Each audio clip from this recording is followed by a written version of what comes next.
میں حاضر ہوں. آج 11 اپریل ہے، 9 رمضان المبارک ہے، اور پیر کا روز ہے. پروردگار کی بارگاہ میں دعا گو بھی ہوں اور پر امید بھی ہوں کہ پوری دنیا میں آپ جہاں کہیں بھی ہوں گے، صدقے میں محمد علیہ محمد علیہ السلام کے خیر وافیس ہوں گے. اور ناظرین، آپ کو ہمارے پروگرام کے فارمیٹ علم ہے، ہماری روزانہ جو ہے وہ متواتر شرائع دعا ابو حمزہ صومالی کے اوپر گفتگو ہو رہی ہے. آج بھی ہم اس کے اوپر بات کریں گے، مگر چونکہ شب ہے وفات ام المومنین حضرت خدیجہ الکبریٰ صلوات السلام اللہ علیہا کی، تو اپنے پروگرام کا آغاز بی بی کے بابرکت ترین ذکر سے کریں گے. آپ کی اس ایثار، اس قربانی اور جو صحبتیں اور مصیبتیں آپ نے اسلام کی آبیاری میں اٹھائیں اور اس کو ایک تناور درخت بنایا، جس کا سارا سہرا جو ہے وہ آپ کے سر جاتا ہے. ان تمام تکالیف اور وہ تمام چیزیں، وہ آپ کی بصیرت، ان تمام چیزوں کو لے کر آپ کی خدمت میں حاضر ہیں. تو شروع پروگرام کا جو ہے وہ تمیدی گفتگو جناب خدیجہ سلام اللہ علیہ سے کریں گے، اور اس پر بات کرنے کے لیے ہمارے ساتھ موجود ہیں ہمیشہ کی طرح آپ کی پسندیدہ ترین شخصیت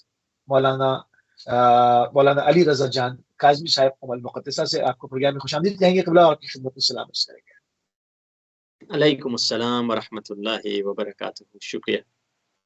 جزاک اللہ قبلہ، جزاک اللہ. تو تھوڑا سا اب دعائیں ابو حمزہ صومالی پہ تھوڑی دیر کے بعد آتے ہیں، کیونکہ آج بی بی کی وفات کی شب ہے. تو اپنے تمام ناظرین مومن و مومنات اور مسلم و مسلمات کو ام المومنین جناب حضرت خدیجہ الکبریٰ صلوات اللہ علیہا کا پرسہ پیش کریں گے. اور قبلہ اس پہ تھوڑی سی تمیدی گفتگو اس پہ کیجیے. جناب خدیجہ کی بصیرت کے بارے میں جو ہے وہ کیا کہا جا سکتا ہے، اس ماحول میں حق اور باطل کو جو ہے وہ انہوں نے کس طرح سے جدا کیا.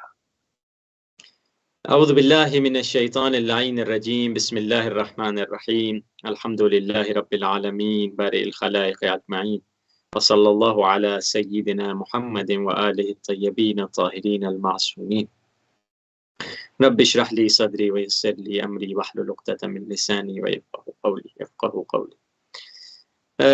دیکھیے، وہ بی بی جن کی آج ولادت کی شہادت کی شب ہے، شب وفات کہیں، جو مشہور شب وفات کے طور پر ہے. اگرچہ ان بی بی کی جو مصیبتیں اور مشکلات جو بی بی نے دیکھی تھیں، وہ در حقیقت اسلام ہی کی خاطر تھیں، اور وہ تمام مصیبتیں جو بی بی نے دیکھی تھیں اسی کے سبب جا کر بی بی کی وفات ہوئی.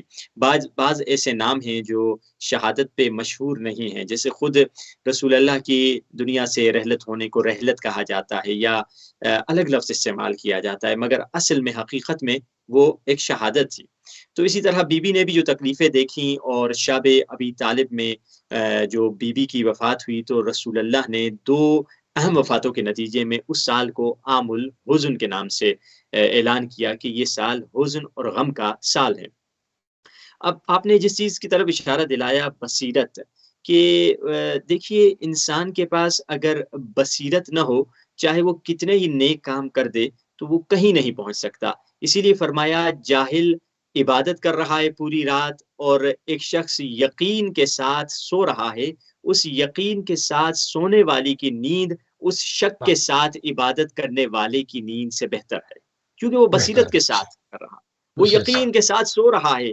تو مگر یہ جو ہے شک کے ساتھ عبادت کر رہا ہے.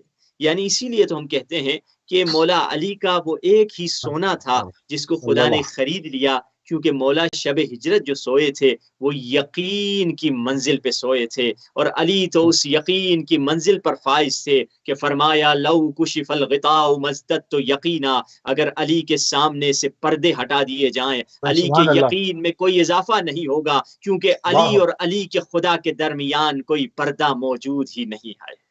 یہ علی کا مقام تھا، یہ علی کا رتبہ تھا.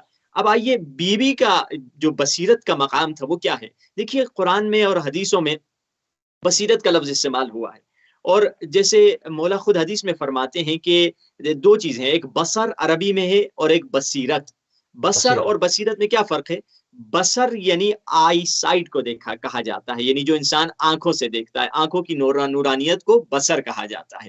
اور بصیرت کیا ہے؟ وہ ان سائٹ کو کہا جاتا ہے، یعنی انسان جس کو ہم بصیرت کہتے ہیں. یعنی ایک آئی سائٹ ہے، ایک ان سائٹ ہے، ایک بصر ہے، ایک بصیرت ہے. بصر آنکھ سے دیکھتا ہے اور بصیرت دل سے ہوا کرتی ہے. مولا فرما رہے ہیں، فقد من فقد البصر اہون من فقد البصیرہ، مولا فرما رہے ہیں اگر کسی کی آنکھ ختم ہو جائے اور نابینا ہو جائے یہ آسان ہے، مگر اس سے زیادہ مشکل یہ ہے کہ اس کی بصیرت ختم ہو جائے، وہ حق و باطل کو سمجھ نہ پائے۔ تو بصر سے زیادہ بصیرت اہم ہے، آئی سائٹ سے زیادہ ان سائٹ اہم ہے۔ قرآن اٹھا کر دیکھ لیجئے، حضرت یوسف ہیں، اور حضرت یوسف کے واقعے میں خدا وند متعال حضرت سبحان اللہ۔ لانگ ڈسٹینس کال ہے ناظرین، نبی قبلہ ہمارے ساتھ دوبارہ صراط انشاءاللہ مستقیم ہے، یہ حضرت یوسف کہہ رہے ہیں۔ پھر کہا ادعو الی اللہ علی البصیرہ، میں لوگوں کو اللہ کی طرف بلاتا ہوں مگر کس اسٹائل سے؟ بصیرت کے ذریعے سے بلاتا ہوں۔ تو بصیرت بہت اہم چیز ہے جس کی طرف ہمیں توجہ دینی ہے۔ اب آئیے اقسام کیا ہیں بصیرت کی۔ سب سے پہلی بصیرت اعتقادی بصیرت ہے، یعنی آپ کے عقیدے میں بصیرت ہونی چاہیے۔ رسول اللہ کے پاس ایک شخص آئے، کہنے لگا کہ یا رسول اللہ میں مسلمان تو ہو جاؤں گا مگر میں کیا کروں گا، ایک کوئن لوں گا اور کوئن کو ایک قرعہ کشی کروں گا، قرعہ اندازی کروں گا، کوئن کو پھینکوں گا، اگر یہ طرف آ گیا تو مسلمان ہو جاؤں گا، اگر وہ طرف آ گیا تو میں اپنے دین پر رہوں گا، یہ آپ کے لیے قبول ہے؟ رسول اللہ نے فرمایا نہیں، دین تو قرعہ اندازی سے نہیں ہوتا، جاؤ ریسرچ کر لو، تحقیق کرو، مجھے ایسا دین نہیں چاہیے، چاہے تمہارا قرآن میرے فائدے میں کیوں نہیں آئے مگر مجھے ایسے مسلمان نہیں چاہیے جو قرآن اندازی کی نتیجے میں مسلمان ہو رہے ہیں، نہ کوئی بصیرت ہے، نہ کوئی فہم ہے، نہ کوئی تفکر ہے۔ اور اس کے مقابلے میں ایک شخص آیا، کہنے لگا یا رسول اللہ میں تو مسلمان ہونا چاہتا ہوں مگر مجھے 2 مہینے کی فرصت دے دیجئے، میں تحقیق کر لوں اور پھر بعد میں آ کے مسلمان ہو جاؤں گا۔ مولا نے فرمایا رسول اللہ نے تمہیں 2 نہیں میں 4 مہینے کی فرصت دیتا ہوں، جاؤ تحقیق کر لو، تحقیق سے اسلام کو قبول کر لو، یہ ٹھیک ہے، تمہارے عقیدے میں بصیرت آئے گی۔ اب دیکھیے حضرت بی بی خدیجہ کے بارے میں اکثر لوگ نہیں جانتے، کہ سمجھتے ہیں کہ حضرت بی بی خدیجہ اس زمانے میں کسی اور جسے کہا جائے اسلام میں اگر نہیں تھی تو مشرکین میں سے تھی، نہیں، حضرت بی بی خدیجہ عیسائی مذہب سے تعلق رکھتی تھی، اور اس زمانے میں وہ موحد تھی جو ہمیشہ انجیل اور توریت کی تلاوت کیا کرتی تھی، اور اس آخری نبی کے انتظار میں تھی کب یہ نبی آئے گا جس کی میں اطاعت کروں گی۔ یعنی اس زمانے کا جو عیسائی تھا جس نے رسول اللہ کو دیکھا اور رسول اللہ کے دین کو قبول کیا، در حقیقت اس زمانے کا وہ موحد تھا، اس زمانے کا وہ مسلمان تھا۔ تبھی تو قرآن نے کہا ما کان ابراہیم یہودیا ولا نصرانیا ولکن کان حنیفا مسلما، کیونکہ عیسائی کہتے تھے ابراہیم ہم میں سے ہے، یہودی کہتے تھے ابراہیم ہم میں سے ہے۔ قرآن نے کیا کہا کہ ما کان ابراہیم یہودیا ولا نصرانیا، ابراہیم نہ یہودی تھے نہ نصرانی تھے بلکہ کان حنیفا مسلما، بلکہ وہ مسلمان تھے۔ یعنی حضرت بی بی خدیجہ اس زمانے کی مسلمان تھی، رسول اللہ کو جیسے دیکھا ایمان لے کر آ گئی، یعنی یہ ان کی بصیرت تھی۔ اپنی کتابوں کو صحیح معنوں میں بی بی نے پڑھا تھا کہ جس میں کہا گیا کہ وہ نبی آئے گا، اس کی یہ نشانی ہوگی اور اس کے یہ وہ انقلاب لے کر آئیں گے۔ اور دوسری دلیل تو ہم خود زیارت وارثہ میں بھی پڑھتے ہیں نا کہ لم تنجس کل جاہلیہ، اے امام آپ وہ نور الہی ہیں کہ کبھی آپ کو کبھی نجاست آپ کے قریب آ نہیں سکتی، اور آپ نور الہی ہیں جو پاک صلبوں سے منتقل ہوتے ہوتے پاک رحموں میں جا کر منتقل ہوئے ہیں۔ تو حضرت بی بی خدیجہ اس زمانے کی موحد تھی، مگر جیسے رسول اللہ کو دیکھا فوراً اسلام کو قبول کر دیا۔ اسی لیے تو راوی کہتا ہے میں نے مسجد الحرام میں دیکھا ایک شخص آتا ہے، اس کے پیچھے ایک خاتون ہے، اور خاتون سے پہلے ایک جوان ہے، یعنی ایک شخص نماز پڑھتا ہے، اس کے پیچھے ایک بچہ نماز پڑھتا ہے، بچے کے پیچھے ایک خاتون نماز پڑھتی ہے۔ اس شخص نے ابو طالب سے پوچھا یہ کون ہے؟ حضرت ابو طالب نے کہا نماز پڑھانے والے محمد ہیں، نماز پڑھنے والے علی ہیں، اور علی کے پیچھے نماز پڑھنے والی خدیجۃ الکبریٰ ہے۔ یعنی اس زمانے میں جب مکے میں کوئی نماز نہیں پڑھتا تھا، یہی 2 ہستیاں نماز پڑھتی تھیں، یا علی نماز پڑھتے تھے یا خدیجۃ الکبریٰ نماز پڑھا کرتی تھی۔ یہ وہ مقام تھا حضرت بی بی خدیجہ کا۔ اب مقابل میں آ جائیں، کچھ ایسے لوگ تھے جن کے پاس دیکھیے عقیدے کی اگر بصیرت نہ ہو تو ہر بندہ آ کر ہمیں گمراہ کر کے چلا جائے گا۔ افسوس سے عالم تشیع میں خصوصاً ہم اپنے ملکوں میں دیکھیں، اور پوری جگہ دشمن تو ہر جگہ کام کر رہا ہے، شیطانی طاقتیں ہر جگہ چاہتی ہیں کہ تشیع کو گمراہ کیا جائے اور ان سے روح عبادت لے لی جائے، روح عزاداری لے لی جائے، روح عقیدہ لے لی جائے، عقیدے کی روح کو ہم سے چھینا جا رہا ہے۔ اور یہی لوگ جو بصیرت نہیں رکھتے، انفارچونیٹلی ہم اپنے عوام کو دیکھتے ہیں جس میں شاید ایجوکیشن کم ہے، یا حتیٰ ایجوکیشن بھی ہے مگر بصیرت نہیں ہے۔ بصیرت بہت اہم ہے، اس وجہ سے ہر بندہ آ کر گمراہ گمراہ کر کے چلا جاتا ہے، ہر بندہ آ کر دھوکہ دے کر چلا جاتا ہے، ہر بندہ آ کر فتنہ ڈال کے چلا جاتا ہے، کیونکہ بصیرت نہیں ہے۔ اور بصیرت بہت اہم ہے۔ یہ خوارج کون تھے؟ یہ بے بصیرت لوگ تھے۔ اسی لیے مولا علی فرماتے تھے خوارج سے کبھی قرآن اور حدیث کے بارے میں گفتگو نہ کرنا۔ تم اگر ایک قرآن کی آیت پڑھو گے وہ 10 قرآن کی آیتیں پڑھیں گے، تم ایک حدیث پڑھو گے وہ 10 حدیثیں پڑھیں گے، ان کی پیشانیوں پہ سجدے کے جو نشان ہے وہ تم سے بڑھ کر ہیں، ان سے اس طرح سے گفتگو کرنے کی ضرورت نہیں۔ اسی لیے تو مولا علی فرماتے ہیں اگر میں اپنے دور میں خوارج کو قتل نہ کرتا تو میرے بعد کسی کو جرأت ہی نہ ہوتی کہ خوارج کو قتل کرے، کیونکہ ہر بندہ کہتا اتنے نیک، اتنے نمازی، اتنے تقوی والے، اتنے متقی، سجدے سے تو ان کا سر اٹھتا نہیں، تسبیح سے تو ان کا ہاتھ ہٹتا نہیں، صبح شام نمازیں پڑھتے ہیں۔ مگر یہ علی ابن ابی طالب جانتے تھے کہ یہ بے بصیرت لوگ ہیں، ان کی مثال اسی جانور کی طرح ہے جس کو چکی کے اطراف بھگاتے ہیں۔ یہ حدیث کے جملے ہیں۔ بے بصیرت انسان کی نماز ایسی ہے، بالکل ایسے ہے کہ ایک جانور جو چکی کے اطراف بھاگ رہا ہوتا ہے مگر وہ پورا دن دوڑنے کے بعد وہیں پہ کھڑا ہوا ہوتا ہے جہاں صبح کو جہاں سے آغاز کیا تھا۔ بے بصیرت انسان کبھی پیشرفت نہیں کرتا، کبھی ڈیولپمنٹ کی طرف نہیں جاتا۔ تبھی تو وہ حضرت کمیل ہیں، رات کی تاریکی میں انہوں نے دیکھا ایک شخص قرآن کی تلاوت کر رہا ہے۔ حضرت کمیل نے جب اتنی اچھی میٹھی آواز سنی، چلتے چلتے حضرت کمیل رک گئے اور وہ قاری قرآن رات کی تاریکیوں میں پڑھ رہا تھا۔ امن هو قانت آناء اللیل ساجدا وقائما یحذر الآخرۃ ویرجو رحمت ربہ، وہ شخص جو راتوں میں اٹھ کر نماز شب ادا کرتا ہے اور سجود میں اس کی رات گزرتی ہے اور آخرت کا خوف رکھتا ہے اور رحمت الہی میں امید رکھتا ہے۔ وہ آواز اتنی پیاری تھی، حضرت کمیل اس کی پیاری آواز کو سن کر لذت حاصل کر رہے تھے، مگر کمیل نے دیکھا کوئی پیچھے سے آ رہا ہے، آواز کسی کی آئی، کمیل پلٹ کے دیکھا علی ابن ابی طالب آ رہے ہیں۔ مولا نے کہا کمیل کہیں اس کی اچھی آواز تمہیں متاثر نہ کر دے، کمیل تم میرے اصحاب خاص ہو، تم میرے اصحاب سر ہو، میں نے تمہیں عرفان کا علم دیا ہے، تو جانتا ہے کہ حقیقت کیا ہے، مگر پھر بھی شاید تمہیں یہ آواز متاثر کر دے۔ علی تمہیں بتلا رہے ہیں یہ رات کی تاریکی میں قرآن تلاوت کرنے والا جہنمی ہے۔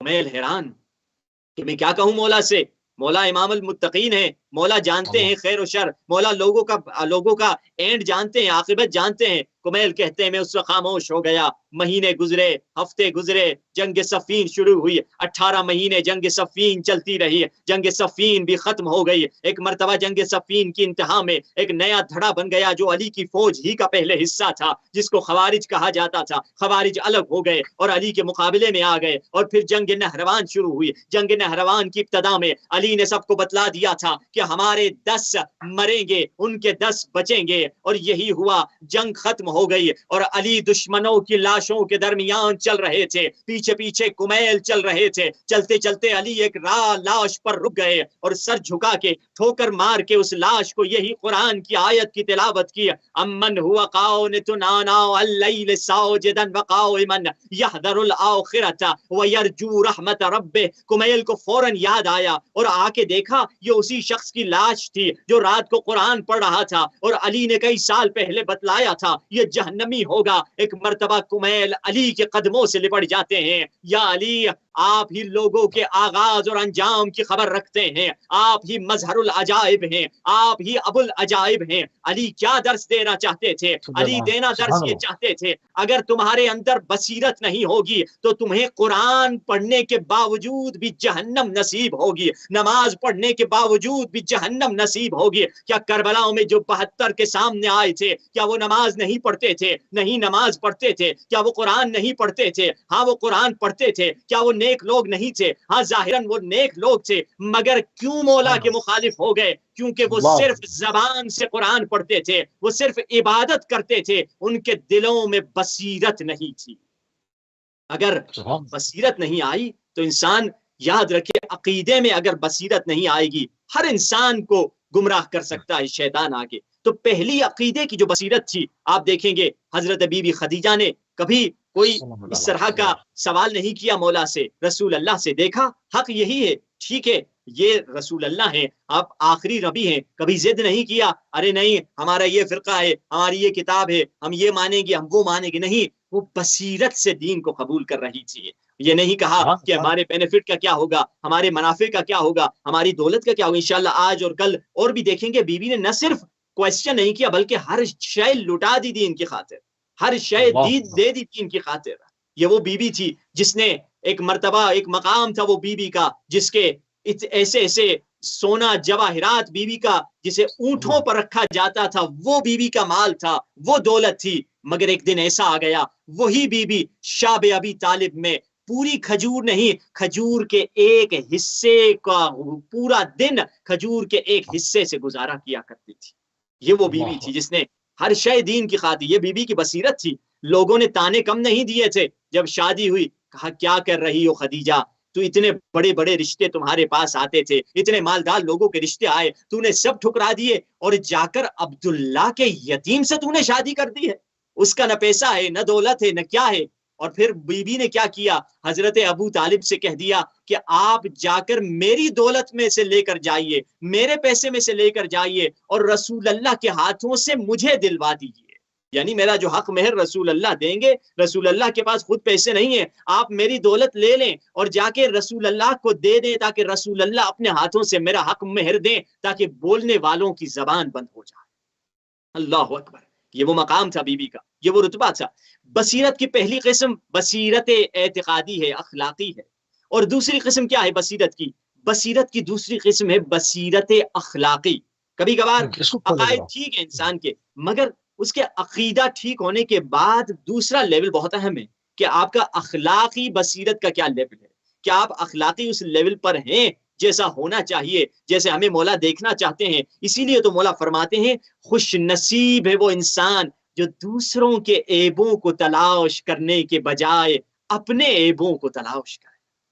وہ انسان بصیرت اخلاقی تک پہنچ جاتا ہے۔ اسی لیے جب شیطان نے حضرت یحییٰ سے کہا، حضرت یحییٰ نے کہا کہ تم مجھے کچھ، شیطان سے کہا نصیحت کرو جس کی وجہ سے تم کبھی کبھار لوگوں میں طمع کرتے ہو کہ ان کو گمراہ کرو، تم میرے بارے میں کیا طمع رکھتے ہو کہ کس وقت تم چاہتے ہو مجھے گمراہ کرو؟ اگرچہ خود شیطان نے بھی کہہ دیا تھا کہ لأغوینہم اجمعین الا عبادک منہم المخلصین، میں سب کو گمراہ کروں گا مگر مخلص لوگوں کو گمراہ نہیں کروں گا۔ اس کے باوجود بھی تم کب مجھ نبی مجھ یحییٰ جیسے نبی میں طمع رکھتے ہو؟ تو اس وقت شیطان نے کیا کہا، انک رجل اکول، کہ آپ جب زیادہ کھانا کھا لیتے ہیں، یعنی آپ کو اگر 10 نوالے کھانے ہیں، جب آپ 12 نوالے کھا لیتے ہیں، اس وقت میں شیطان جو ہوں کوشش کرتا ہوں آپ کے قریب آ جاؤں۔ تو حضرت یحییٰ کہتے ہیں آج کے بعد میں کبھی پیٹ بھر کے کھانا نہیں کھاؤں گا، اور شیطان بہت غمگین اور غصے سے حضرت یحییٰ کی بارگاہ سے نکلتا ہے۔ یعنی حضرت یحییٰ کو اگر شیطان نے بھی کوئی اچھی بات بتلا دی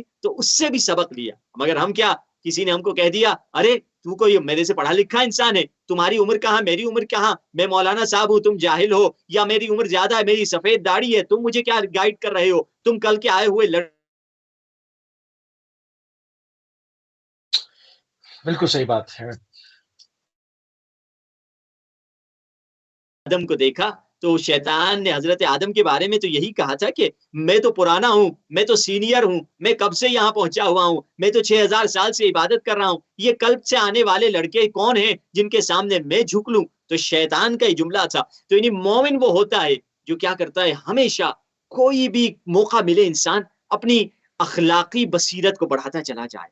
یعنی اسی لیے تو ہم، اور اخلاقی بصیرت کو بڑھانے کے 2 طریقے ہیں، ایک اچھا دوست، ایک طریقہ یہ ہے کہ انسان کے پاس اچھا دوست ہو، اسے کہے کہ اسے گائیڈ کرے، اسے رہنمائی کرے، وہ اگر انسان کی زندگی میں آ جائے، اور اسی لیے کہا المؤمن مرآت المؤمن، مومن مومن کا آئینہ ہوتا ہے۔ اور دوسرا کیا ہے، دوسرا انسان خود اپنے آپ کو دیکھے، کیونکہ قرآن میں خدا کہہ رہا ہے بل الانسان علی نفسہ بصیرہ، انسان اپنے بارے میں بصیرت رکھتا ہے، اپنی یہ اخلاقی بصیرت مراد ہے۔ انسان پہلے تو، یا دوست آپ کو کتنا بتائے گا، دوست آپ کے کتنا قریب ہے، اتنا قریب تو نہیں جتنا آپ خود سے خود قریب ہیں۔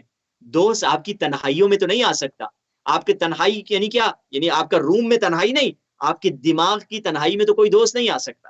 دماغ کی تنہائی میں تو میں ہوں بس، اور کوئی نہیں ہے، یعنی نہ میری بیوی، نہ میرے بچے، نہ میرا باپ، نہ میرا بیٹے، نہ کوئی میری دماغ کی تنہائی میں نہیں آ سکتا۔ اسی لیے فرمائے بل الانسان علی نفسہ بصیرہ، انسان اپنے اوپر بصیرت رکھتا ہے۔ تو بصیرت کی پہلی قسم انسان عقائد کی، عقیدے کے اعتبار سے بصیرت رکھے۔ دوسری قسم کیا ہے، انسان اخلاقی اعتبار سے بصیرت رکھے۔ تیسری قسم کیا ہے، انسان اجتماعی حوالے سے بصیرت رکھے۔ یعنی کبھی کبھار ہم سوشل چیزوں میں فیل ہو جاتے ہیں، یعنی شاید ہمارے پاس اخلاقی بصیرت ہو، ٹھیک ہے، بہت اچھا ہے، عقیدہ بہت زبردست ہے، پرفیکٹ، اخلاق بھی بڑا اچھا ہے، بہت بہترین ہے، نہ کوئی کسی کو برا، نہ کوئی حرام کی نگاہ، نہ غیبت، نہ کیا، نہ تہمت، نہ جھوٹ، صبر، استقامت، لوگوں کو معاف کر دینا، تمام چیزیں اچھی ہیں، یہاں تک تو ٹھیک ہے آگے، مگر آخر میں جو ہے آپ کی اجتماعی بصیرت کیا ہے کہ آپ کو سوشل خدمت اپنے قوم کی کیا کرنی ہے، یہ تیسری بصیرت۔ چوتھی بصیرت کیا ہے؟ سیاسی بصیرت۔ کبھی کبھار ہم اجتماعی بصیرت بھی آ گئی، قوم کی خدمت بھی کر رہے ہیں، یعنی ہمارا عقیدہ بھی ٹھیک ہے، اخلاق بھی ٹھیک ہے، اور اجتماعی بصیرت بھی ہم میں ہے، ہم قوم کی خدمت کر رہے ہیں، پتہ نہیں اسپتال بنا کے دے رہے ہیں، پتہ نہیں کیا کر کے دے رہے ہیں، مسجدیں بنوا رہے ہیں، امام بارگاہ بنوا رہے ہیں، بک پبلش کر رہے ہیں، مختلف خدمتیں کر رہے ہیں، بکس لکھ رہے ہیں، یہ اجتماعی کام ہو گئے۔ مگر چوتھے لیول پر اکثر اور بڑی تعداد افراد کی فیل ہو جاتی ہے، وہ کیا ہے؟ انسان کی سیاسی بصیرت۔ اس یہ بہت سیاسی ضروری ہے۔ بصیرت سے پاک بی بی حضرت بی بی خدیجہ واقف تھی کہ کون سا سبحان اللہ، حکم بہت کب خوبصورت۔ کون سا ایکشن لینا ہے، کہ جب لوگوں نے آ کے دیکھا کہ مولا رسول اللہ کا وہ اتنا کامیاب بزنس ہوا، تو انہوں نے صلی اللہ۔ کوشش پوری کی، وہ سیاست بازی کر رہے تھے کہ یہ ایسے ہیں، فلاں ہیں، یہ ایسے ہیں، ان کو انہوں نے یہ کیا، مگر بی بی نے کسی کی اللہ، بات نہیں سنی، بی بی نے سب کو ٹھکرا دیا، کیونکہ بی بی کے پاس وہ سیاسی بصیرت تھی کہ کب ہاں، صبر ویژن کرنا تھا۔ ہے، کب اپنے مال کو لٹا دینا ہے، کب راہ خدا میں قربانیاں دینی ہے۔ اب اس دور میں بھی آپ دیکھ لیں، جی جی، بسم اللہ بسم اللہ۔ پتہ نہیں آواز آ رہی ہے آغا جان؟ جی جی، بسم اللہ، آ رہی ہے، کنٹینیو رکھیں۔ جی ہاں، یہ کچھ لوگوں کے پاس آپ دیکھیں گے ہر اچھی چیز ہے، اخلاق اچھا ہے، عقائد اچھا، اجتماعی خدمت بھی کر رہے ہوتے ہیں، مگر ہاں، سیاسی بصیرت لیک کر رہی ہوتی ہے۔ دیکھیے اس جی دور ہاں، میں ہر بندہ کہہ رہا ہے میں حق پر ہوں، پتہ نہیں دشمن غربی کہہ رہا ہے میں حق پر ہوں، شرقی کہہ رہا ہے میں حق پر ہوں، امریکہ کہتا ہے میں حق پر ہوں، یورپ کہتا ہے میں حق پر ہوں، سعودی کہتا ہے میں حق پر ہوں، سب کہہ رہے ہیں میں حق پر ہوں۔ اب کون حق پر ہے؟ سب تو حق پر نہیں ہو سکتے۔ یہاں انسان کو ایک بصیرت ہونی چاہیے کہ انسان دیکھے، خصوصاً اسٹوڈنٹس جو ہوتے ہیں، اچھا وہ ہمارے پاس افسوس کی بصیرت کی۔ جی آغا جان۔ مولا امام صادق سے یہ سوال ہوا نا، تو انہوں نے کہا نا کہ مطلب آپ نے فرمایا کہ جس پر دشمن کے تیر جاگے پیوست ہو رہے ہیں، چاہے اسی جی کتنی بالکل سیم پاؤڈر کاپی ہی کیوں نہ کوئی کھڑا ہوا بنا ہوا، مگر دشمن کے تیر تو حق پر ہی ہر کے پیران پہ پیوست ہوں گے۔ بے اس شک پہ بھی تھوڑی بے سی شک، بات کریں۔ دشمن، جی بالکل، دشمن کا جو مولا نے معیار بتلایا کہ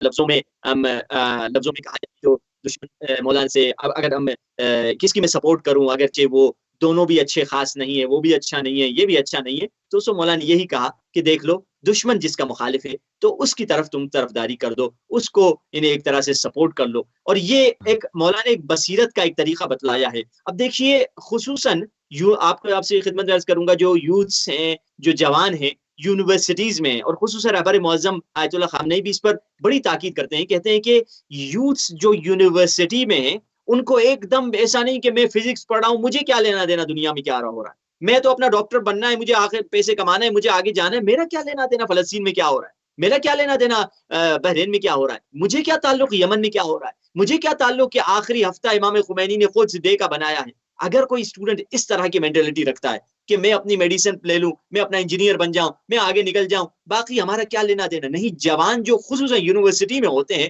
اگر یہ یونیورسٹی کے جوان کالج کے جوانوں میں بصیرت آ جائے، اور اسی بصیرت کو بیدار کرنے کے لیے جو ایک جسے کہا جائے امام خمینی نے، اور اسی طرح پاکستان میں اس کی الگ اسٹائل ہے، امام خمینی نے جو آئیڈیا دیا تھا کہ وہ بسیج کا آئیڈیا ہے، بسیج یعنی کیا؟ بسیج یعنی وہ بابصیرت لوگ، یہ وہ لوگ نہیں ہیں جو آرمی ہیں یا فوج ہیں، بلکہ وہ بابصیرت لوگ ہیں جس میں ڈاکٹر بھی ہیں، جس میں انجینئر بھی ہیں، جس میں شاید ایک سویپر بھی ہو، جھاڑو دینے والا بھی ہو، جس میں یعنی مولانا آپ بھی ہے، رضاکار رضاکاروں کی بات کر رہے ہیں جو والنٹیئرز جس کر کو معاشرے کی خدمت کریں۔ رضاکار کہتے ہیں، جو اچھا، دین کی معاشرے خاطر بصیرت افزائی کرتے ہیں، یعنی لوگوں کی بصیرت بڑھاتے چلے جاتے ہیں۔ اب سبحان دیکھیے اللہ۔ بصیرت اس بی بی نے ایسی بڑھائی لوگوں کی، اور اسی بی بی کی وہ بیٹی تھی جنہوں نے مولا علی علیہ السلام کی حق کی اللہ خاطر، علیہ وسلم۔ بی بی نے کس انداز سے بصیرت بڑھائی۔ ہم اکثر یہ جملے مسائل میں سنتے ہیں، مگر یہ بی بی نے ایک ایک بندے کو، یعنی فیس ٹو فیس گئی ہے بی بی نے، ایک ایک بندے کی بصیرت بڑھانے کی کوشش کی ہے۔ اسی بی بی خدیجہ کی بیٹی حضرت فاطمہ زہرا سلام اللہ علیہا السلام میں یہ علیکم۔ جملے دینے سے، اگرچہ شہادت کا جملہ ہے، اگرچہ مصائب کا جملہ ہے، مگر اس میں بصیرت بہت ہے کہ بی بی فاطمہ زہرا سلام اللہ علیہا کی پھسلیاں اللہ ٹوٹی ہوئی ہیں، یعنی اس حالت میں مولا علی علیہ السلام نے بیوی کو سواری پہ بٹھایا ہے، حسن اور حسین کو ساتھ لے کر گئے ہیں، اور سواری کے لجام کو علی تھامے ہوئے ہیں، اور علی چلتے چلے جا رہے ہیں، ایک ایک مہاجر اور انصار کے دروازے پہ دستک دے رہے ہیں، اور نبی کی بیٹی کہہ رہی ہے کیا علی کو بھول گئے، کیا تم غدیر کو بھول گئے، کیا بھول گئے، کیا ہوا؟ کوئی کہتا ہے میرا حافظہ کمزور ہے، کوئی کہتا ہے میں دور کھڑا ہوا تھا، کوئی کیا، ہر بندے نے بہانے بنائے، مگر بی بی نے کوئی مدینے والا شخص نہ چھوڑا جس کے در پہ بی بی گئی تھی علی کے لیے ووٹ لینے کے لیے، کہ تم علی کے سپورٹر بن جاؤ، تم علی کے لیے ووٹ ڈالو، تم علی کی طرف آ جاؤ، تم اٹھو، تم بیدار ہو جاؤ۔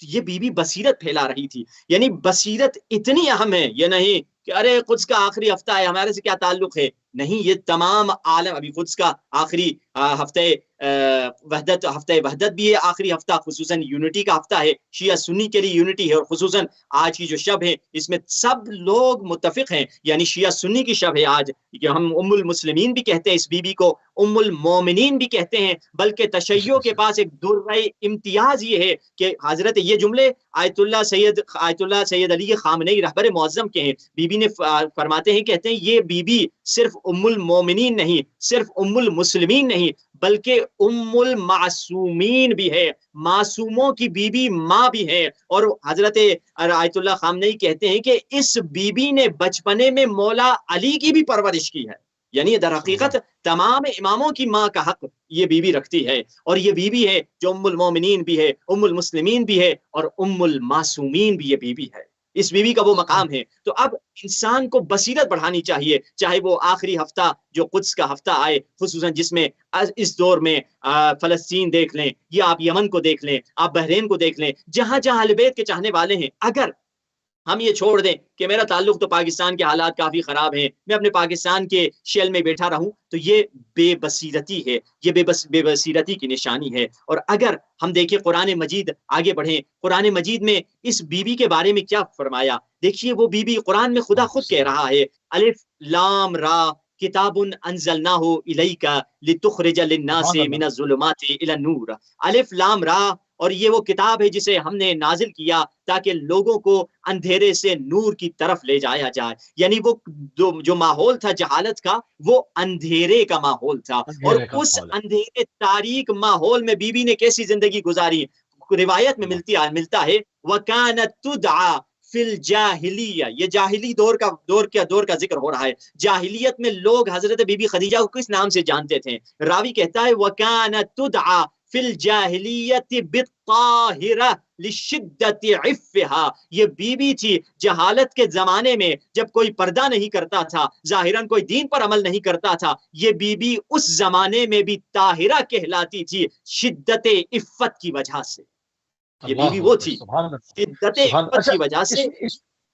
اس میں کس کو اور شامل کریں کہ چونکہ جس طرح سے آپ نے کہا کہ یہ بی بی جو ہے وہ سب کی متفقہ علیہ، سب جو ہے وہ آج کے دن کو جو ہے وہ سوک کرتے ہیں اور ان کا احترام کرتے ہیں اور تمام چیزیں ہیں، تو ان سے اتنی کم احادیث کیوں مروی ہیں؟ اگر ہم سائے ستہ میں جائیں، ہمارے کیا تو بھری پڑی ہیں احادیث ماشاء اللہ، اگر سائے ستہ میں جائیں جو کہ ایک امت کا ایک بہت بڑا حصہ ہے، ایک بہت بڑی جمعیت ہے، اور ہم اس میں دیکھتے ہیں کہ ان زوجات کا ذکر جن کی اگر مجموعی زندگی نکالی جائے تو چند مہینے بھی نہیں بنتی، ان سے ہزاروں حدیثیں ہیں، اور جن سے کے ساتھ بلا شرکت غیر بی بی نے 25 سال رسول اللہ کے ساتھ گزارے، اور آپ کی زندگی میں دوسری کوئی ازواج نہیں ہے، اور آپ اور اسلام کی بانیوں میں سے آپ ہیں، آپ کے پیسے سے اسلام کا شجر جو ہے وہ تناور ہوا ہے، اس کی آبیاری کی ہے، تو تمام احادیثیں تو بی بی سے ہونی چاہیے۔ تو ہم جب تاریخ کی طرف دیکھتے ہیں تو ہمیں کچھ گڑبڑ نظر آتی ہے حضور، اس میں چند حدیثیں بھی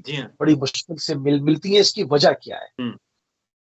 دیکھیے یہ آپ کا پوائنٹ بہت اہم تھا، جس کی ایک تاریخی، جسے کہا جائے خیانت کہیں یا تاریخی کڑوا تاریخ کا پوائنٹ ہے، جس کی طرف آپ نے اشارہ کیا ہے کہ تاریخ میں اس بی بی کا ذکر اتنا کیوں نہیں ملتا، یا کئی کتب حدیث عامہ میں، یعنی جنرل جو کتب حدیثی ہیں سب کے عالم اسلام کے جو کتب حدیثی ہیں، اس میں اتنا زیادہ بی بی کا تذکرہ کیوں نہیں ملتا؟ دیکھیے یہ بی بی پر جیسے کہا جائے، اور یہ جیسے کہا جائے کامن ایشو ہے دونوں ہستیوں کے بارے میں جنہوں نے اسلام کی ابتدا میں سب سے زیادہ اسلام کی مدد کی، وہ چاہے حضرت بی بی خدیجہ سلام اللہ علیہا ہو یا حضرت ابو طالب علیہ السلام ہو۔ ان دونوں ہستیوں نے جتنا دین کی خدمت کی ہیں، اور در حقیقت دیکھیے دشمن آپ کو جسے کہا جائے سمجھانے کے لیے کیا وجہ ہے کہ ان ہستیوں کا ذکر نہیں ملتا؟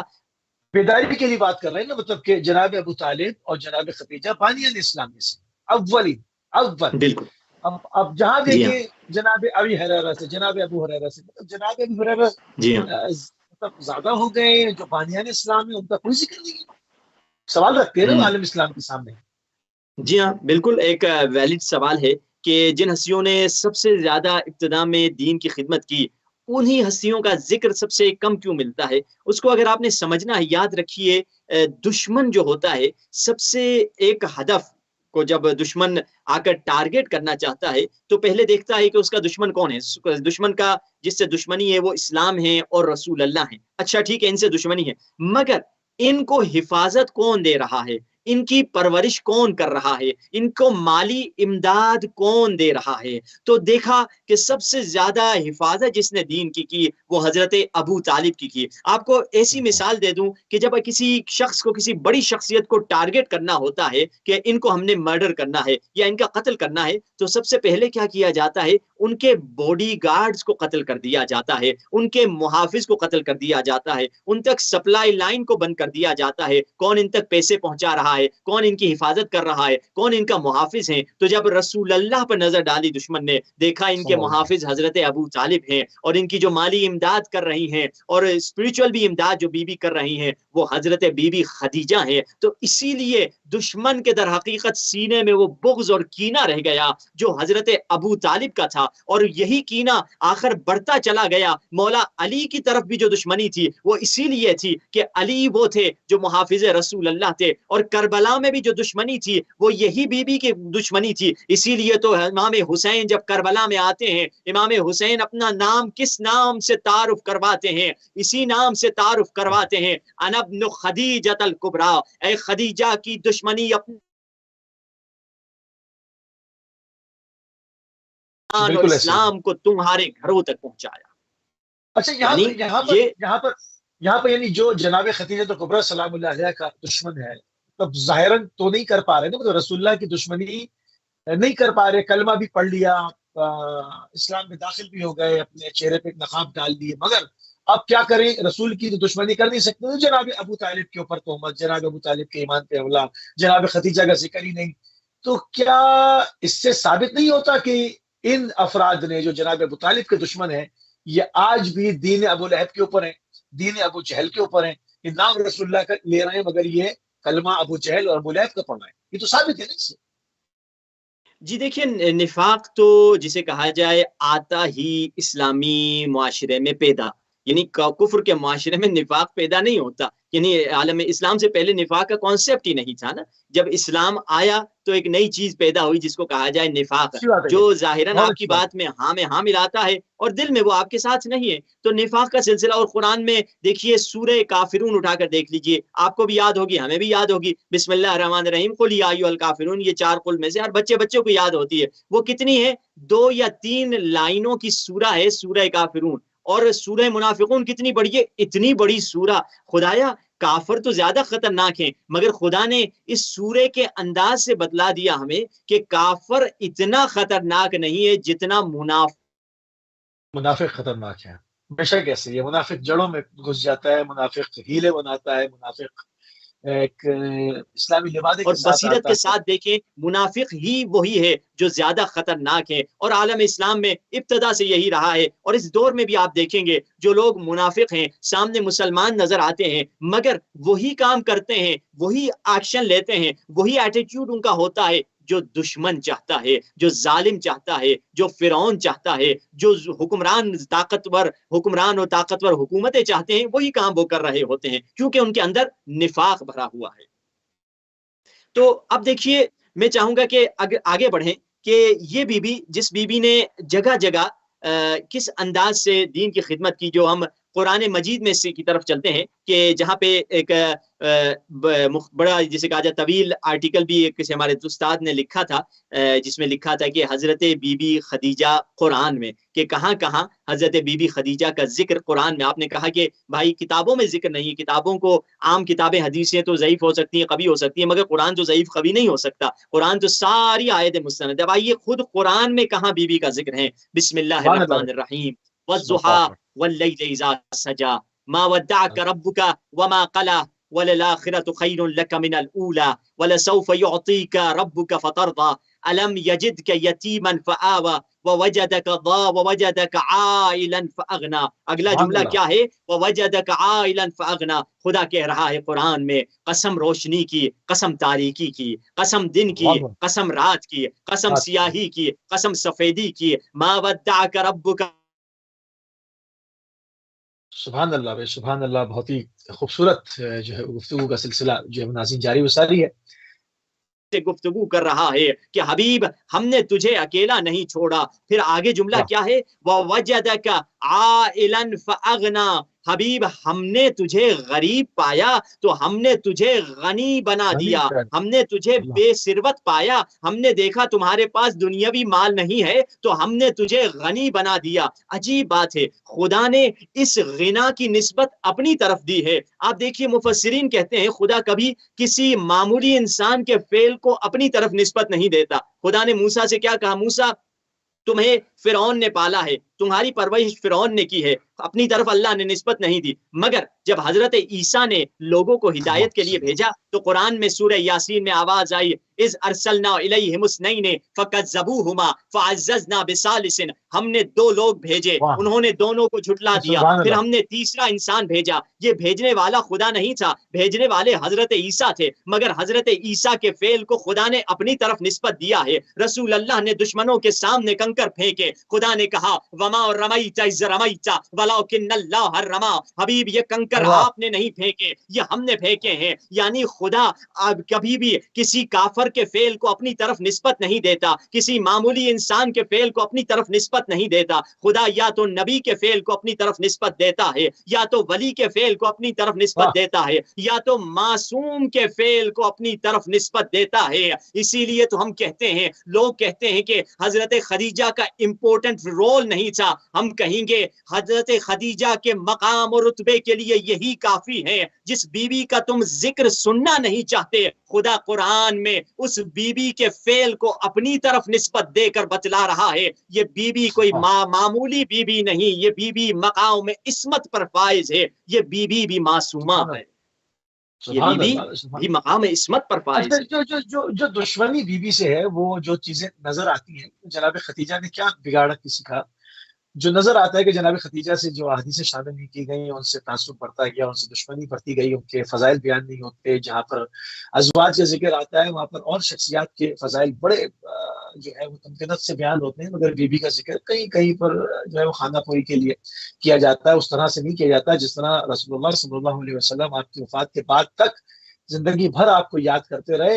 یہ تمام ذکر چھپایا جاتا ہے۔ اس کی وجہ جو نظر آتی ہے وہ نظر آتی ہے کہ مولا امیر المومنین کا ان کا داماد ہونا اور جناب زہرا کا غدیر کے اوپر کھڑا ہونا اور سسٹم الہی کو جو نابود کر رہے تھے اس کے اوپر آواز اٹھانا، یہ دو چیزیں نظر آتی ہیں کہ اگر یہ تمام چیزیں نہ ہوتی تو جناب خدیجہ کے ساتھ دشمنی آج تک روا نہ ہوتی۔ کیا کہیں گے آپ؟ جی ہاں، نہیں بالکل آپ کا پوائنٹ صحیح ہے۔ دیکھیے جہاں تک خود بی بی کا تعلق ہے، بی بی کا وہ مقام اور رتبہ جو کوئی انکار نہیں کر سکتا، یعنی رسول اللہ جب بی بی دنیا سے جا چکی ہیں اور جب بھی مدینے میں کبھی بھی جب مکے میں جاتے اور جب بکرا ذبح ہوتا، کبھی جانور ذبح کیا جاتا تو بکرے کا گوشت الگ کر کے رکھ دیتے، تو لوگ پوچھتے یہ کن کے لیے الگ کر کے آپ نے رکھا ہے؟ تو رسول اللہ کہتے کہ یہ خدیجہ کی سہیلیوں کو جا کہتے ہیں۔ یعنی دیکھیے حضرت خدیجہ دنیا سے جا چکی ہیں اور فتح مکہ ہو چکا ہے اور مکے میں آئے ہیں اور گوشت بکرا ذبح ہوا ہے، یاد ہے کہ فلاں خاتون نے خدیجہ کے ساتھ اچھا رشتہ کیا تھا، فلاں خاتون نے خدیجہ پر احسان کیا تھا، جب پورے عورتوں نے چھوڑ دیا تھا، جب بی بی فاطمہ زہرا کی ولادت ہونے والی تھی، حضرت خدیجہ بالکل جی آ جان 30 سیکنڈ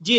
وہ حضرت بی بی خدیجہ جب تمام مکے والوں نے چھوڑ دیا تھا اور حضرت بی بی فاطمہ زہرا سلام اللہ علیہا کی ولادت ہونے والی تھی، کسی نے بی بی کے ساتھ وفا نہیں کی تھی، تو خدا نے پھر اس وقت جنت سے حضرت بی بی مریم کو بھیجا، حضرت ہاجرہ کو بھیجا، حضرت آسیہ کو بھیجا، اور ان بیویوں نے حضرت بی بی خدیجہ کو سہارا دیا تھا. اور اس وقت رسول اللہ فرماتے ہیں خدیجہ خدا تمہاری طرف سلام بھیج رہا ہے. خدیجہ وہ ہیں، اسی لیے ہم واہ کہتے ہیں سلام اللہ علیہا، یہ وہ بیوی علیہ ہیں جن کو خدا سلام بھیجتا ہے. انشاءاللہ بحث بہت گفتگو باقی ہے، انشاءاللہ کل کے دن بھی کوشش کریں گے حضرت بی بی خدیجہ سلام اللہ علیہا کا تذکرہ ہو سکے اور بیوی کی معرفت مزید ہم حاصل کر سکیں. بہت شکریہ، جزاک اللہ، انتہائی ممنون ہے اور انتہائی مشکور ہے مولانا سید علی رضا جان کاظمی صاحب آپ کے کہ آپ نے قوم المقدسہ سے اپنا قیمتی ٹائم ہمیں دیا، اور چونکہ شہادت کی وفات